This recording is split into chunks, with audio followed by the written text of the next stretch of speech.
Hello everyone. तो आज हम देखेंगे एक एक्सटेंडेड वर्जन बीपीटी का बेसिक प्रोपोर्शनैलिटी थ्योरम का एक एक्सटेंडेड वर्जन बोल सकते हो, एक एग्जांपल बोल सकते हो। इस ट्रायंगल में भी देखेंगे, ठीक है। आपके जो चैप्टर 10 का ट्रायंगल्स चैप्टर, उसमें एक थ्योरम भी है उसके बाद, बीपीटी के बाद, कि अगर ट्रायंगल की 3 साइड्स होती हैं तो कोई भी, क्या करते हो आप, सपोज एक साइड में कोई एक पॉइंट लेते हो डी, ठीक है। यहाँ से एक लाइन पैरेलल बनाते हो, ठीक है। पैरेलल किसके? बीसी के, ठीक है। और वो ई को जाके कट करें। यानी आप ट्रायंगल की 2 साइड्स में एक लाइन ऐसे ड्रॉ करो कि जहाँ ये 2 पॉइंट्स को कट करे 2 साइड्स पे, और तीसरी वाली के पैरेलल हो जाए, यानी डीई बीसी के पैरेलल हो।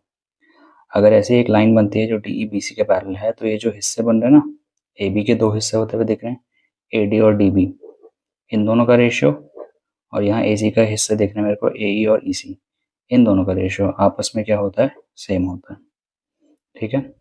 एक लाइन जो ट्रायंगल की 2 साइड्स को कट कर रही है इस तरीके से कि वो तीसरी साइड के पैरेलल हो, तो इन दोनों का रेशियो विद इन दोनों का रेशियो ये आपस में क्या होंगे?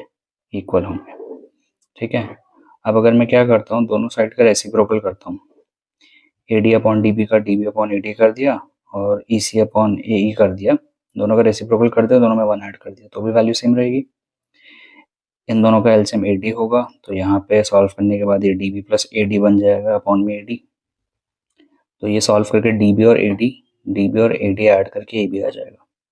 तो इन दोनों में +1 करके सॉल्व करके रेशियो आ गया A B upon A D is equal to A C upon A E, A B upon A D is equal to A C upon A ई।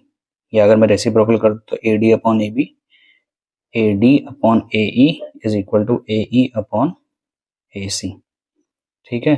यही आपका बेसिक प्रोपोर्शनैलिटी थ्योरम भी होता है कि अगर 2 ट्राइंगल्स क्या हैं, कॉन्ग्रुएंट हैं, सिमिलर हैं, तो दोनों की जो साइड्स का रेशियो बराबर होता है। तो ये बीपीटी थ्योरम भी आपकी यहाँ पे इसी थ्योरम से सॉल्व भी हो जाती है, प्रूव भी हो जाती है, वैलिड भी हो जाती है, ठीक है। तो यानी अगर आप एक ट्रायंगल उठाते हो, उसके 2 पॉइंट्स पे 2 साइड्स पे एक लाइन बनाते हो कि तीसरे के पैरेलल हो, तो आप कोई भी ratio A D upon D B का रेशियो उठा लो, वो ए ई अपॉन ई सी के बराबर होगा। अगर आप ए डी अपॉन बड़ी वाली साइड का रेशियो ए बी का रेशियो उठाते हो, तो वो ए ई अपॉन ई सी का रेशियो के बराबर होगा, ए सी के रेशियो के बराबर होगा। उनका रेसिप्रोकल भी रेशियो जो होगा वो सेम होगा, ठीक है।